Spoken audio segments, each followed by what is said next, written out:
Alright, well, I had planned on making a really great video with a bunch of footage of me going all the way to Oregon and suffering through traffic and heat and all of the things that entailed getting this vehicle to surprise you guys with. And my microphone didn't work the whole day. I don't know what the problem was, but I didn't make a great video, at least to start. So yeah, check engine lights on. So we're just gonna skip forward to the fun stuff and show you what I drug home after like 7.5 hours in the truck round trip to Portland. All right, everybody, I've had a few days to recover from that drive back and a few days to work. Had to work a couple 12-hour shifts, so didn't have much time to get over to the storage unit, but now I have a little bit of time to come over here and work for an hour or two, and I figured I'd come over and show you guys what I picked up. Here it is.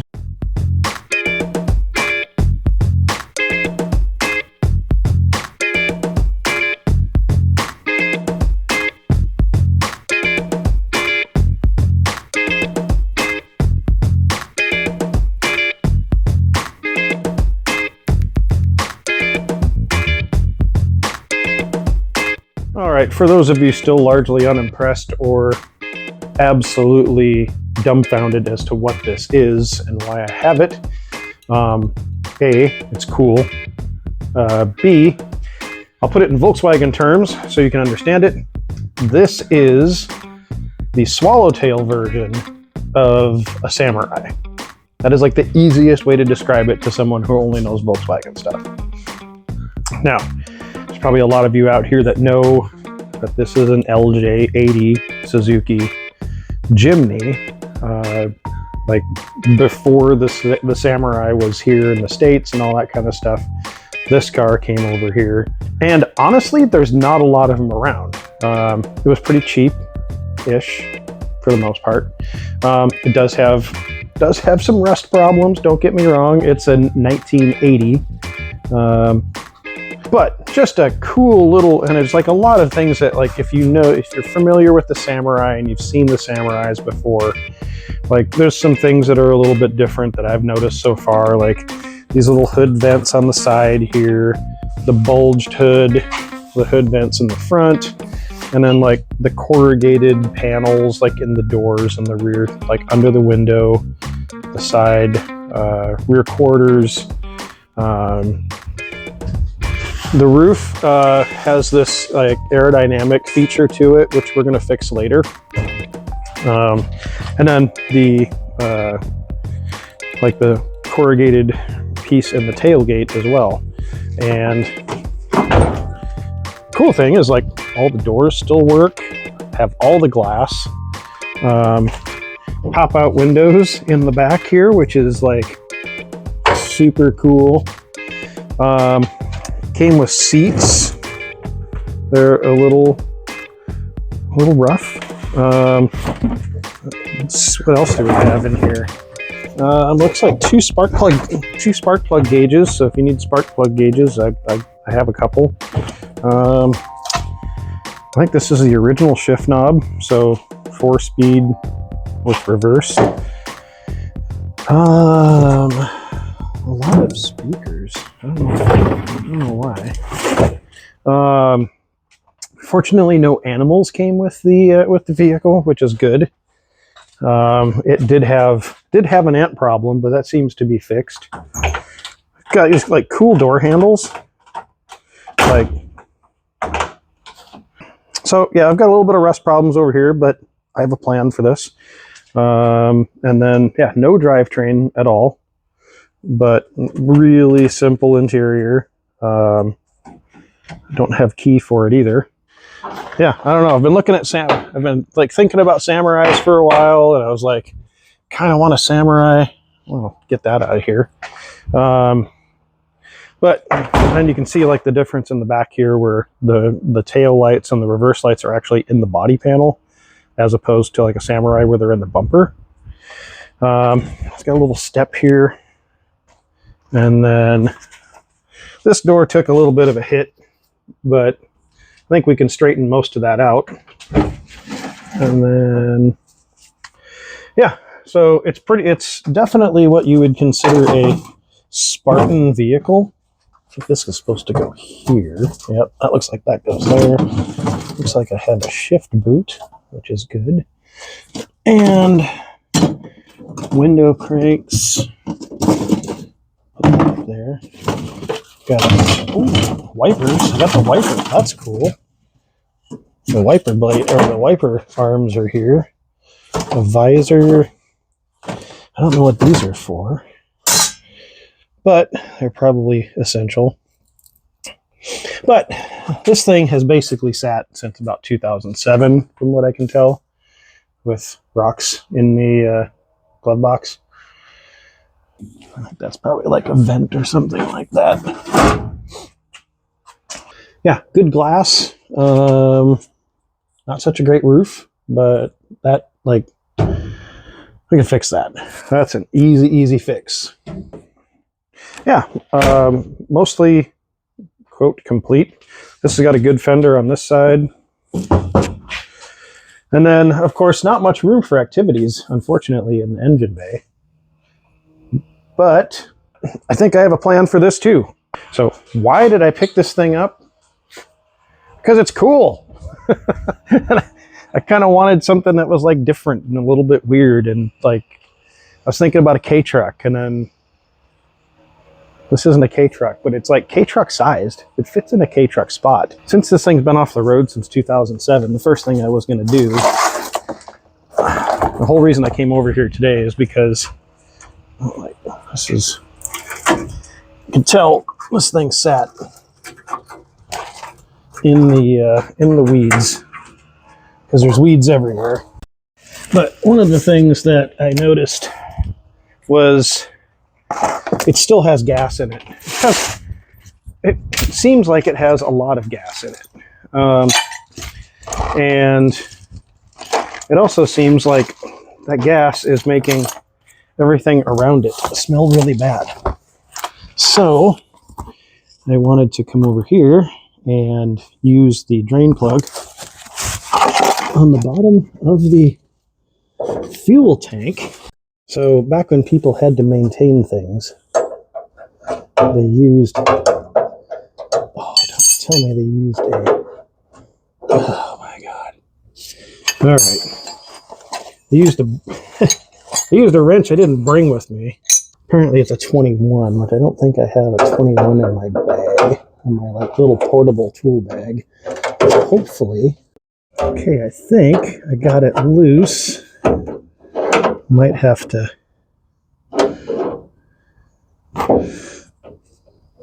there we go.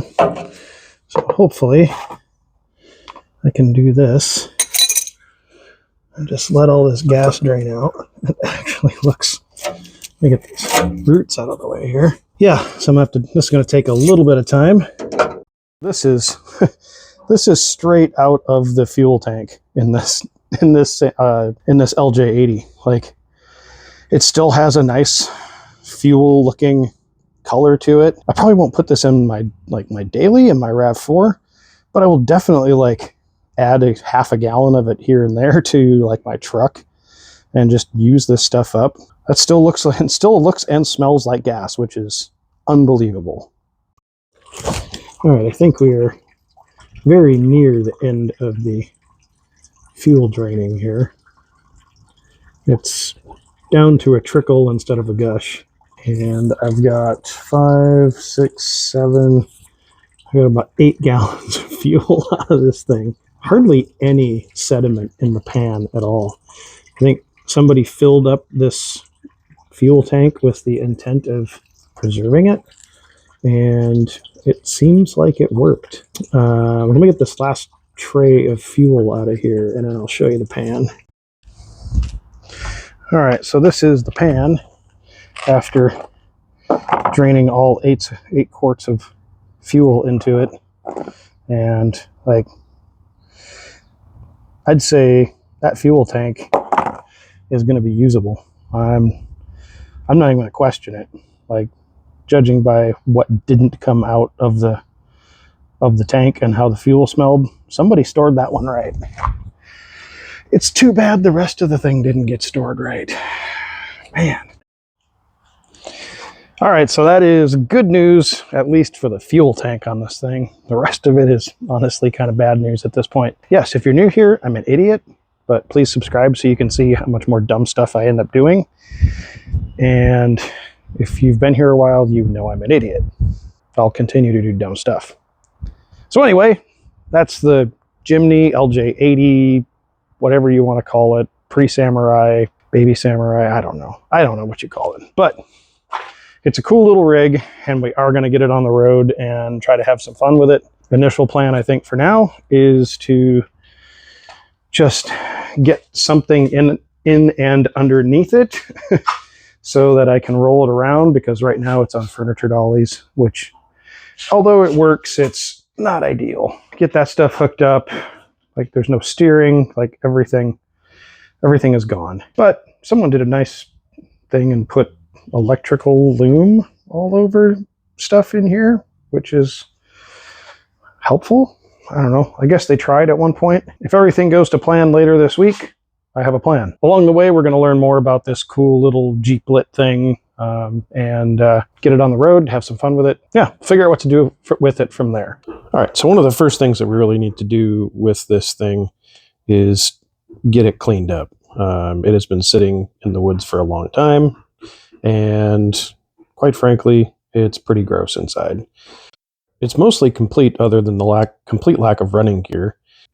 It does have this cool little like prop rod that holds the rear door open, and all the spiders have been living in this thing for a long time. So if you're not a spider person, probably not the place you want to be. But I think the first thing that we can do for this is give it a cleanup, and I think this is a perfect time for a power washing montage.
All right, after copious amounts of pressure washing and didn't really scrub too much, but man, what a huge difference inside the vehicle. Really kind of gives me a better idea of what I'm working with.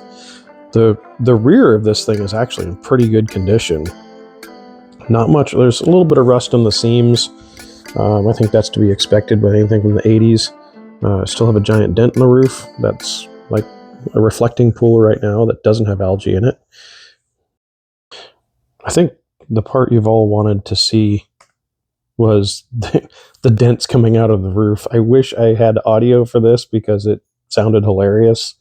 Like just the giant booms of the roof popping out, but basically just went in here with my hand and was able to knock all the dents out of the roof. Like pretty much all of them came out super easy. You can see the water draining off from where the yeah. This is not made of what I would consider thick metal. Now I still will have to pull this bar down and bend that back, the actual roof support. It's but it unbolts and I can straighten it out and put it back in, and maybe even put a little piece of rubber over the top of it or something to keep it from making as much noise.